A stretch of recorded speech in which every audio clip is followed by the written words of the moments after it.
Hi everyone, today we are going to read Charlie Anderson again. And you might remember in this story, it's about a gray cat that lives in two different houses with two families. And do you all remember how the families found out about each other? I think it was that night that it stormed and Elizabeth and Sarah had to go look for Charlie because he didn't come home. So we're going to read this story again and talk more about it.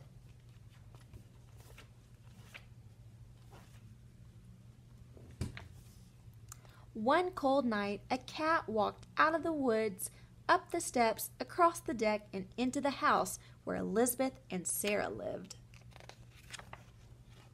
He curled up next to their fireplace to get warm. He watched the 6 o'clock news on TV. He tasted their dinner, and he tried out their beds. He decided to stay, and the girls named him Charlie. Every morning, Charlie disappeared into the woods. When something disappears, you don't see it anymore. At night when he came home, Elizabeth brushed him clean, fed him dinner, and made a space for him at the foot of her bed. He liked Elizabeth's bed the best. Sometimes she would wake up in the middle of the night and hear him purring in the dark. Sarah called him baby, and she dressed him up in doll clothes. When it snowed, Elizabeth and Sarah's mother heated Charlie's milk before he left for the woods. He grew fatter and fatter, and every day he purred louder and louder. I think he's getting fatter because he's getting fed at two different houses. He's eating a lot of food.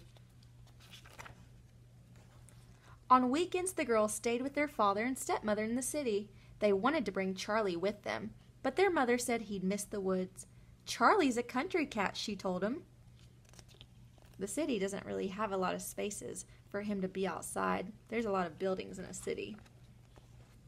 One stormy night, Charlie didn't come home. Elizabeth and Sarah stayed out on the deck and they called and called his name, but no Charlie. Where was he, and why wouldn't he come out of the woods? Was he all right? At night, all night long, Elizabeth listened to the rain beating on the roof and the wind rattling the windows. Was he cold? Was he hurt? Where was Charlie? They don't know it, but Charlie's okay. He's at his owner's house, out of the rain. In the morning, Elizabeth and Sarah looked for him. They asked the lady down the road if she'd seen their cat. She said no and offered them cookies, but they were too worried to eat anything, even her chocolate chip cookies. They're so upset they couldn't even take cookies from her. They must be really worried. They went to the new house on the other side of the woods. Have you seen our cat? They asked. His name is Charlie. He's very fat and he has gray striped fur. We have a cat with gray striped fur, said the man, but his name's not Charlie. It's Anderson. He's upstairs asleep on our bed.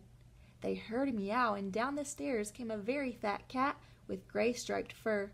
Charlie! Sarah and Elizabeth cried. No, that's Anderson, said the woman. We've had him for 7 years. Right, Anderson? He looked at her and began to purr. He's happy, too, living at their house. But it's Charlie, Sarah said. He looked at her and he purred louder. Is he ever here at night? Elizabeth asked. Anderson is a hunter, said the man. He prowls the woods at night. Charlie sleeps in my bed at night, Elizabeth said. He leaves for the woods after breakfast. Anderson comes home at breakfast time, said the woman. He leaves right after dinner. They all looked at the cat. He sat at their feet, very happy and very fat. And now they call him Charlie Anderson. Sometimes in bed at night, Elizabeth asks him, Who do you love best, Charlie Anderson? And she can hear him purring in the dark. Just like Elizabeth and Sarah, Charlie has 2 houses, 2 beds, and 2 families who love him. He's a lucky cat. So today in your video, I want you to tell me, how do you think the owners felt when they found out that Charlie had been sleeping at Sarah and Elizabeth's house? Do you think they were happy about that? How do you think they felt? So go ahead and leave a video. Tell me how you think the owners felt.